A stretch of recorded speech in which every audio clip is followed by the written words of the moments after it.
OYO संस्कृति समाज पर एक बदनुमा दाग है। नौजवानों पर इसका सबसे ज्यादा दुष्प्रभाव है। इस प्रकार की गंदगियों से बचने के लिए सही मार्गदर्शन और दृढ़ संकल्प की जरूरत है। यह शब्द हरियाणा राज्य महिला आयोग की चेयरमैन रेणु भाटिया ने कहे। राज्य महिला आयोग द्वारा प्रदेश स्तर पर चलाए जा रहे एक जागरूकता अभियान के तहत आयोजित कार्यक्रम में बतौर मुख्य अतिथि के रूप में शामिल आयोग की चेयरमैन रेणु भाटिया ने अपने निजी जीवन के संघर्ष बयान करते हुए छात्र छात्राओं को संबोधित किया। उन्होंने कहा कि प्रदेश स्तर पर आयोग की ओर से एक अभियान चलाया गया है कि महाविद्यालय व स्कूली बच्चों को कानूनी और साइबर अपराध के प्रति जागरूक किया जाए। ताबड़ू महाविद्यालय एक ग्रामीण क्षेत्र में है, जहां पर साइबर अपराध और कानून के प्रति लोगों को जागरूक करना बेहद जरूरी है। उन्होंने कहा कि शिक्षण संस्थाओं में अध्ययनरत बच्चों को अच्छी तरह से इनके प्रति जागरूक किया जा सकता है, क्योंकि वह आसानी से समझ सकते हैं। वहीं उन्होंने नगरों में संचालित ओयो होटल पर निशाना साधते हुए कहा कि यह समाज पर एक बदनुमा दाग है। इनमें गलत गतिविधियां संचालित होती हैं। ऐसी आयोग को शिकायतें मिली हैं, जिसको लेकर पूर्व में छापेमारी भी की गई। किशोर युवक युवतियों भी छापेमारी के दौरान मिले। शिकायत मिलने पर आयोग की ओर से कार्यवाही की जाती है। साथ ही उन्होंने कहा कि लिव इन रिलेशनशिप कानून भी भारतीय समाज के लिए उचित नहीं है। वह निजी तौर पर इसका समर्थन नहीं करती। सबसे ज़्यादा मामले लिव इन रिलेशनशिप में पीड़ितों के ही सामने आ रहे हैं। इस दौरान महाविद्यालय प्रबंधन की मांग पर उन्हें आश्वासन दिया कि महाविद्यालय समय में हर रोज आधे घंटे तक दुर्गा शक्ति वाहन की मौजूदगी महाविद्यालय परिसर के नजदीक ही रहेगी। कार्यक्रम में बतौर विशिष्ट अतिथि के रूप में शामिल हुई महिला उप पुलिस अधीक्षक ममता खरब ने छात्र छात्राओं को साइबर अपराध के प्रति सचेत रहने के विभिन्न सुझाव दिए। उन्होंने कहा कि विभिन्न सोशल मीडिया प्लेटफॉर्म का प्रयोग सावधानी पूर्वक करें। यदि किसी के साथ साइबर अपराध जैसी घटना हो तो सबसे पहले हेल्पलाइन नंबर 1930 पर जानकारी दें।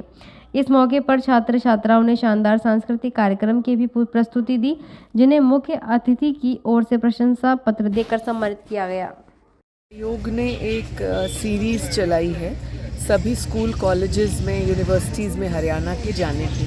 उस सीरीज़ में ये विज़िट थी और तावड़ू के इस कॉलेज में आने का मकसद ये था कि रूरल एरिया में आता है, यहाँ पे जो बच्चे हैं उनको और ज़्यादा ज़रूरत है साइबर क्राइम और लीगल नॉलेज की, क्योंकि आजकल साइबर क्राइम बहुत बढ़ता जा रहा है और बेसिकली वो कॉलेज स्कूल एंडिंग स्टूडेंट्स और कॉलेज के स्टूडेंट्स के साथ ज़्यादा हो रहा है। तो ये नॉलेज इनको देना बहुत ज़रूरी था, क्योंकि यही लोग हमारे भारत के फ्यूचर ब्राइट्स हैं। और अगर हम इनको कोई एजुकेट कर देते हैं या कन्विंस कर देते हैं किन चीज़ों से, तो मुझे लगता है कि अपराध पर लगाम लगेगी, ऐसे लोग कम फंसेंगे, बच्चों में वो मानसिकता में चेंज आएगा जिसमें वो गेम्स को लेकर साइबर क्राइम करते हैं, बैंकिंग को लेकर साइबर क्राइम करते हैं।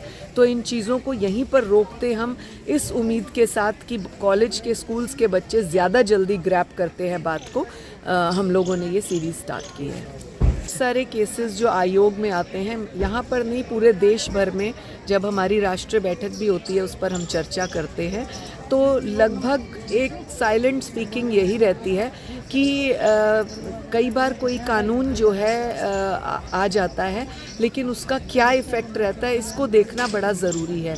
तो इस कानून के आने के बाद केसेस में वृद्धि हुई है इस पर्टिकुलर सब्जेक्ट की। परिवारों में बच्चों ने अपने आप को इंडिपेंडेंट मानना शुरू कर दिया। वर्किंग प्लेसेस में, बड़े शहरों में जहाँ पर MNCs या बड़े बड़े इंडस्ट्रीज़ हैं, बच्चे इंडिपेंडेंटली काम करते हैं, वहाँ इस रिलेशन को ज़्यादा हवा मिलने लग गई, जिससे बाद में जब बिगड़ जाती है तो वो एक शिकायत का रूप ले लेते हैं और कई बार अपराध का रूप भी लेते हैं। तो इसीलिए हम लोग कॉलेज और स्कूल्स के बच्चों को इन बातों के बारे में बताते हैं कि इस तरह के रिलेशंस का जो एंड है वो कई बार बहुत ख़तरनाक और बुरा साबित होता है। हाल ही में हमने कई इस तरह के रिलेशंस का एंड देखा, टुकड़ों में कट जाना और इस तरह की बातें। तो इसीलिए हम पहले से बच्चों को प्रिपेयर रखते हैं कि किस रिश्ते की वजह से कैसे रिलेशनशिप का क्या एंड हो सकता है और कौन से बेनिफिट्स आपको किस रिलेशन में मिलते हैं, उसका डिफरेंस हम बताने की कोशिश करते हैं। मैडम, अवैध रूप से वेश्यावृत्ति होटल में जो गलत गतिविधि इनको रोकने के लिए क्या कदम उठाए गए? छोटे बच्चे इस गलत कार्य में ना पड़े। हम जगह जगह ओयोज में छापे मारते हैं। कहीं पर हमें कोई इस तरह की बात नज़र आ जाती है या सूचना गुप्त मिलती है तो हम तुरंत जाकर वहाँ पर रोक लगाने का प्रयास करते हैं, और अगर बहुत छोटे बच्चे पाए जाते हैं तो ओयो मालिक के खिलाफ कार्रवाई भी करेंगे।